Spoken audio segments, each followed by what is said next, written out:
Здравствуйте, уважаемые зрители! Мы рады приветствовать вас на канале Пап Купи, где мы снимаем обзоры на различные игрушки и гаджеты, которые, по нашему мнению, отлично подойдут в качестве подарка вашему ребенку. И сегодня у нас на обзоре как раз таки не игрушка, а очень интересное и технологически сложное устройство, которое мы отняли у очередного ребенка буквально на 30 минут, чтобы снять обзор для вас, потому что действительно ребенок с этим устройством не расстается. Итак, что же у нас сегодня на обзоре? А на обзоре у нас сегодня вот такое устройство. Это Яндекс-станция Мини. Вот приходит она вот в такой коробочке. Внутри вот такая колоночка. Это белое исполнение. Внутри этой колонки, чем, собственно, примечательно это устройство, внутри этой колонки живет Алиса. Это голосовой помощник от Яндекса. Про это устройство уже снято много обзоров и распаковок. Мы же сегодня расскажем об опыте использования этой колонки в семье, где есть 5-летний ребенок. Опыта у нас уже с этой колонкой, порядка, наверное, месяца. Где-то месяц назад мы ее подарили нашему сыну. Сегодня мы расскажем об этом опыте. Итак, начнем мы сегодня без распаковки, потому что распаковали мы ее месяц назад. Коробочку я покажу. Вот такая небольшая коробочка стоит на витрине. Яндекс-станция Мини, умная колонка с Алисой. Здесь указано, что вместе с этой колонкой дается 3 месяца подписки на Яндекс.Музыку. Вот. Здесь описываются некоторые функции этой колонки, здесь информация, здесь приблизительно как можно общаться с этой колонкой. Внутри вот такая колоночка, блок питания, кабель питания и наклейки. Итак, приступим. Главным условием работы этой колонки у вас дома является наличие Wi-Fi сети с доступом в интернет. Потому что Алиса живет не внутри этой колонки, а Алиса живет в облаке. И для доступа, собственно, к этому облаку, этой колоночке нужно всегда иметь доступ к Wi-Fi и доступ к интернету. И наличие, собственно, розетки, потому что эта колонка внутри не имеет аккумулятора. В связи с этим ей нужна либо розетка, либо ее можно подключать по кабелю, который идет в комплекте, ее можно подключать к любому пауэрбанку. Давайте коротенько пройдемся по внешнему виду. Что мы имеем? В первую очередь... Что здесь самое заметное? Итак, это кнопка отключения микрофона, физическая. Здесь на борту 4 микрофона, которые постоянно слушают вас, чтобы быть всегда готовыми, когда вы скажете «слушай, Алиса». Вот если вы не хотите, чтобы колонка вас подслушивала, можно вот эту кнопочку нажать, и микрофоны физически отключатся. Далее у нас идет порт USB Type-C, это собственно, для работы от сети этой колонки. И разъем джек 3,5, так называемый, для того, чтобы можно было подключить эту колонку к любой внешней акустике. Собственно, что и круто, потому что вы можете любой свой, саундбар, музыкальный центр, который сам по себе не имеет выхода в интернет или у него нет Bluetooth. В общем, любое устройство с AUX вы можете подключить к этой колонке, и она будет транслировать музыку и общаться с вами через это устройство. Первоначальная настройка производится через приложение Яндекс на вашем смартфоне. Есть один нюанс, с которым сталкиваются при настройке. У вас обязательно должна быть включена функция GPS на телефоне, GPS и Wi-Fi. Не забудьте также поставить галочку в пункте настроек о семейном контенте. Чуть позже я скажу, зачем нам это нужно будет. Ссылку на страницу с настройками мы разместим под этим видео. Итак, к делу. Давайте попробуем ответить на вопрос, почему эта колонка, на ваш взгляд, отличный подарок ребенку, начиная от 4-5 лет. В общем-то, да и любому взрослому человеку она будет интересна.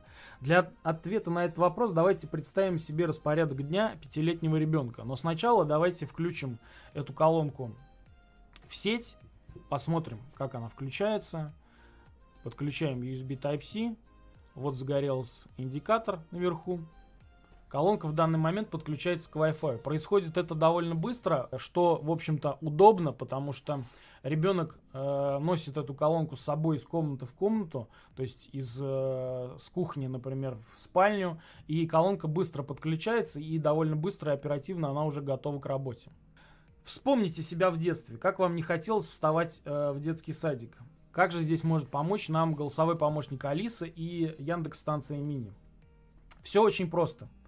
Приучаем ребенка к самостоятельности. Ребенок с вечера ставит будильник на этой колонке на то время, в которое он должен проснуться, чтобы успеть собраться, позавтракать и прийти в детский сад. То есть это дает какое-то ребенку осознание того, что он сам как бы рассчитывает свое время, сам просыпается от будильника, который он в состоянии в 4 года поставить, просто подав голосовую команду этой колонки. То есть учим ребенка какой-то дисциплине и самостоятельности. Итак, что же нужно будет сказать ребенку? Все очень просто. Алиса, установи будильник на 7 утра. Сделано. Будильник на завтра в 7 часов утра. Отдыхайте. Могу новости рассказать. Спрашивайте. Вот, в общем, будильник поставлен. Утром прозвучит определенная мелодия, которая должна будет ребенка разбудить. Итак, идем дальше. Утро продолжается, и для бодрого утра можно попросить Алису включить музыку, например, для пробуждения. Это, собственно, одна из самых главных функций этой колонки, это проигрывание музыки. Вот зачем нам нужна подписка на Яндекс.Музыку. Алиса по команде ребенка может включить подборку музыки по настроению, рекомендовать радиостанцию, включить подборку по названию группы или имени исполнителя. Алиса, включи нам музыку для пробуждения. Включаю музыку для пробуждения. Собственно, вот как это работает. Еще один интересный момент, который хотелось бы рассказать. Наверняка вы сейчас сидите и думаете, ага, значит, если эта колонка может проиграть нам любую мелодию из фонотеки Яндекс.Музыки, значит, ребенок может прийти и включить там, допустим, творчество господина Моргенштерна. Сами вы, например, дома Моргенштерна не слушаете и ребенку такое не ставите, но где-то какой-то друг в детском саду напел, и ребенок теперь знает, что есть такая песня «Кадиллак» от господина Моргенштерна, и придя домой, может там посредством Алисы включить эту мелодию. Но не тут-то было. В самом начале при настройке мы с вами поставили галочку ограничения семейного контента. И если ребенок попробует отдать команду на прослушивание какой-то такой композиции, не предназначенной для семейного прослушивания, то Алиса ему откажет. Слушай, Алиса, поставь нам композицию Моргенштерн «Кадиллак». Я не могу поставить эту музыку в детском режиме. Следующая очень интересная функция, которая пригодится вашему ребенку. Допустим, ваш ребенок, реагирует на какого-то исполнителя, на какую-то группу или направление в музыке, и очень часто задает вам вопрос, там, например, что это за исполнитель, или что это за группа и так далее. Допустим, ребенок слышит эту композицию, там, не знаю, по телевизору или по радио. В это время Алисе можно подать команду, и Алиса распознает, что это за мелодия, назовет исполнителя, назовет название песни. То есть такая некая функция Шазама. И ребенок уже, услышав от Алисы, что это за группа, для себя запомнит, то есть какая музыка ему нравится, какая группа ему нравится, и в следующий раз сможет попросить Алису включить эту композицию. Громкость, вот как вы видели, громкость можно тоже регулировать либо голосовыми командами, либо здесь есть 4 датчика на борту, которые реагируют на приближение руки, и они, соответственно, убавляют или прибавляют громкость. Утром ребенок, например, может поинтересоваться у Алисы погодой за окном, например, да. Для этого достаточно спросить Алису: Алиса, расскажи, какая погода за окном? Сейчас в Самаре -5. Пасмурно. Снег начнется через 3 часа и закончится завтра днем. Алиса, стоп. А, например, вам, взрослым, она может рассказать последние новости в стране, мире или, например, в вашем городе. Алиса, расскажи последние новости в Самаре. В эфире новости. В мэрии Самары... Алиса, стоп. Следующий интересный момент, который пригодится в коммуникации, так скажем, с вашим ребенком. Если ваш ребенок, например, не любит одеваться, особенно зимой, когда нужно натягивать на себя несколько слоев одежды, превратите это в игру. Алиса, установи таймер на 10 минут. Готово. 10 минут. Начинаю отсчет. Таким образом, Алиса начинает отсчет 10 минут, и периодически, например, можно спрашивать Алису: Алиса, сколько осталось до окончания таймера? На данный момент запущен таймер на 10 минут. Осталось меньше 9 минут 49 секунд. Спасибо, стоп, Алиса. Таким образом, вы как бы играете с ребенком в игру, периодически спрашивая, или ребенок сам спрашивает Алису о том, сколько осталось минут, и это стимулирует его одеваться быстрее и не отвлекаться на какие-то там моменты, скажем так. Одна из самых главных функций — это проигрывание музыки. Об этом мы уже сказали. Помимо того, что Алиса может включать подборку музыки по исполнителю или по названию группы, она может включать подборки музыки, например, по настроению. С Алисой просто интересно поболтать. Если ваш ребенок, например, уже изучает или только интересуется иностранными языками, у Алисы можно спросить перевод слова или фразы. Алиса, как по-итальянски будет кошка? Кошка на итальянском. Гатта. Стоп, Алиса. Например, Алиса может рассказать вам скороговорку. Ее можно попросить повторить ее за вами. Для любознательных детей будет полезным ответы на все вопросы. Например, Алиса, сколько вулканов в мире? Нашла ответ на vulcanie.ru. Слушайте, правильного ответа не знает никто. Хотя в каталоге Смитсоновского института числится 1532 вулкана. Стоп, Алиса. В общем, это развивает у ребенка какую-то любознательность, то есть ребенок может задать эти вопросы вам, вы можете апеллировать к Алисе, если вы сами не знаете, сколько вулканов в мире. Вот, либо вы вместе можете с ребенком спросить у Алисы, сколько вулканов в мире. Ребенок, в общем-то, даже начиная с 4 лет, эта информация у ребенка откладывается. Вы делаете домашнее задание? У ребенка откладывается эта информация, и он этой информацией делится со всеми окружающими родственниками, детьми, то есть начинает использовать эту информацию в беседе, скажем так. Она может рассказать, например, об имени ребенка, или какой сегодня праздник, или сколько дней осталось до Нового года, и когда день рождения у Гарри Поттера. Идем дальше. Есть очень много игр, например, в города или загадки. Сейчас появилась серия интерактивных игрушек «Холодное сердце». Вы просто подносите фигурку, например, с Эльзой к колонке, говорите «Алиса, познакомься с Эльзой», и нажимаете на подставку на фигурке, и игра начинается. Итак, идем дальше. Вечером, когда все игры сыграны и время ложиться спать, колонку можно попросить рассказать, например, сказку о ребенку. Или попросить поставить звуки ночного леса или дождя, что поможет ребенку расслабиться и быстрее заснуть. Слушай, Алиса, поставь звуки леса. Включаю шум леса. Вот под такие расслабляющие звуки ребенок отлично засыпает, даже быстрее, чем под сказки. Стоп, Алиса. Еще одной интересной стороной Алисы, как голосового помощника, может стать то, что она является по сути частью умного дома, которым вы сможете управлять голосом.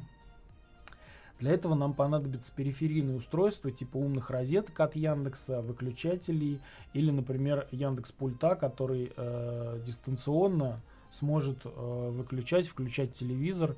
То есть вы отдаете команду Алисе, Алиса отдает команду пульту, пульт включает телевизор. То есть довольно интересно и удобно. Это будет интересно и ребенку, и вам, если вы давно мечтали о умном доме. Ну что же, вот такой у нас получился обзор. Я думаю, что все приведенные нами факты говорят за то, что это отличный подарок ребенку. Это были плюсы. Что же о минусах? К минусам можно отнести такой, скажем так, специфический юмор самой Алисы. Я думаю, что программисты работают над этим вопросом, но иногда, то есть Алиса отвечает, ну, скажем так, она пытается шутить, но эта шутка не воспринимается ребенком, то есть ребенок этого юмора не понимает. Хотя вроде бы, ну, то есть, скорее всего, колонка не понимает, что она общается с ребенком. То есть она, конечно, запоминает, просит назвать имя и ребенка в начале, чтобы к нему обращаться. Но мне кажется, что еще можно работать в сторону программирования, чтобы она понимала, что она общается именно с ребенком, и какой-то юмор она держала при себе. Конкретный наш экземпляр был приобретен на маркетплейсе Goods. Была отличная бонусная программа, и она позволила купить эту колонку не за 490, как на официальном сайте Яндекса, а всего за 2800 рублей, что, в общем-то, ее поставило в один ряд с какой-нибудь крупной радиоуправляемой машинкой и сделала эту колонку еще привлекательнее именно как подарок ребенку. Еще один момент, который хотелось бы осветить. Почему, собственно, колонка, почему Яндекс.Мини? Ну, во-первых, цена, потому что цена довольно приемлемая, особенно 2800 рублей. То есть это как обычная, грубо говоря, игрушка. Есть роботы менее интерактивные, которые стоят вдвое дороже, чем эта колонка, а за 2800 рублей это очень привлекательная покупка. Более старшие модели колонок, более крупные, они стоят гораздо дороже, и основной функцией является то, что вы можете их подключить к телевизору, и они будут выдавать вам видеоконтент.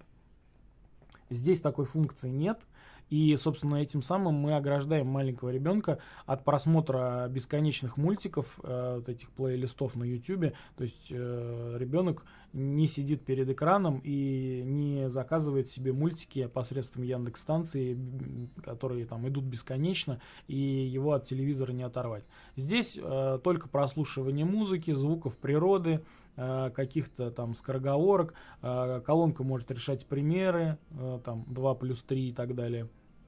Может отвечать. То есть какие-то такие любознательные вопросы и создание какой-то атмосферы. Хочет ребенок повеселиться, поставьте веселую музыку. Хочет ребенок, вам нужно, чтобы ребенок заснул, мы можем включить звуки природы и так далее. Вот. В общем, я считаю, что это отличный подарок. Ищите акции, если будет интересно, я в комментариях можете спросить, я вам отвечу, каким образом можно было приобрести эту колонку за 2800 рублей. Не знаю, насколько сейчас это будет информация актуальна. Что же, на этом наш рассказ окончен. Всем спасибо. Подписывайтесь на наш канал, пишите комментарии. Нам это очень важно. Очень интересно узнать, какими функциями пользуетесь вы или ваши дети. Всем пока.